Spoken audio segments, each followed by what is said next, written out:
project, we're going to make a beautiful fall basket. I already had this basket, so look around and see what you have.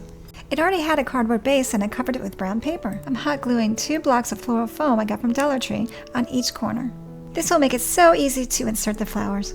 I'm cutting the flowers and the leaves off the stems with wire cutters. I started inserting the leaves into the outside of the floral foam to give it a perimeter. Next, I'm going to add the largest flowers so I can see what else I want to add. I keep adding the large flowers in different colors, alternating. I got all these beautiful flowers from Dollar Tree.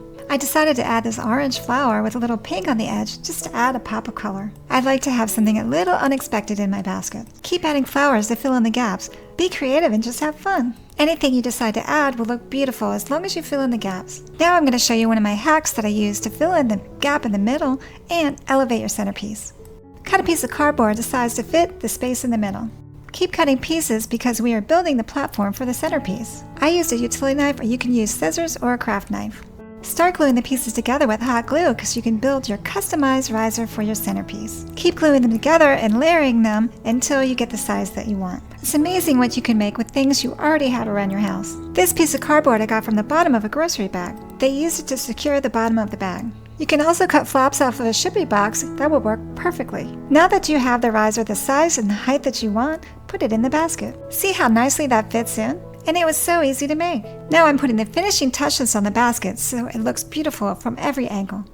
I like adding coordinating smaller flowers so it looks very pretty. I'm tying this beautiful shimmery ribbon around the basket that came with the basket, another great reuse item. I made a simple bow to add elegance to the basket. It's so pretty and it's not overpowering. It looks very elegant. Are you ready for the big reveal? Let's place our platform inside the basket and, ready for the star of the show? Our blue velvet pumpkin. And there it is, a high-end looking fall centerpiece using all Dollar Tree and reused items. These candle spikes are great if you have wax candles, but if you have a flameless candle, it doesn't sit on there. Have you ever had that problem? I have a solution for that. This is why I use paper plates, because of the curve. It fits right on there, and you can just sit your flameless candle right on there and still use your beautiful candlesticks that have the safety spike. I want to show you this super easy hack with this paper plate from Dollar Tree. I used a gold plate, but you can use any color. Turn the plate over, place the flameless candle in the center, and trace it. This will give you a guide to where the candle is and where you can start decorating.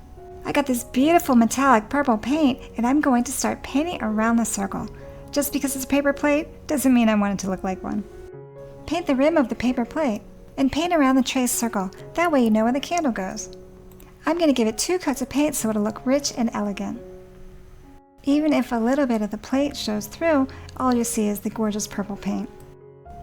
I'm going to show you another trick I like to do. I'm taking these leaves I got from Dollar Tree, snipping them off the branch, and I'm going to paint them with the same purple paint. I paint them with a paintbrush, and you can do it darker or lighter, however you want it. Just have fun with it. They look beautiful when they're dry.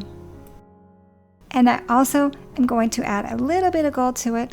This will elevate them so they no longer look like Dollar Tree flowers and leaves, but they'll look high-end. Now that the plate is dry, it's time to do the fun part. Now we get to build the flower ring.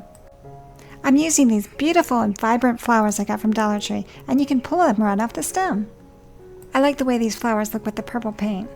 I'm using a hot glue gun to attach the flowers to the plate. It's the perfect glue to use for a project like this because it dries quickly and you can see what you're doing. I like to glue down the biggest flowers first because that gives a nice foundation, and I also like to alternate the colors. For this design, I'm using 3 different colors of the same flower from Dollar Tree. Look, it's already starting to look like a candle ring. Now I'm going to put in the custom painted leaves around the edges. And I also have some purple and blue leaves from Dollar Tree. I like to tuck these around the edges because it gives it that drapey look. I'm filling in the gaps around the edges with the leaves. Now I'm going to add the smaller flowers and accents to give it more texture and layers. Now I'm adding these beautiful little berries for another pop of color. Isn't that pretty? It doesn't look like a paper plate anymore. I love transforming something as simple as a paper plate into something extraordinary. I'm using the same candle I used to trace the outline, and I'm wrapping gold ribbon around. I'm crisscrossing in the front and securing it with a hot glue gun. Trim the ends and cut them at an angle. These little touches, like painting the leaves and decorating the candle, elevate your design and make it extraordinary. Attach a gem, a bead, or an accent to tie it all together. Are you ready for the big reveal? Place your candle inside the candle ring for this beautiful design. It looks like you got it at a high-end store, and it only took minutes to make. Let me know in your comments down below what your favorite thing is that we made today. Till next time, bye!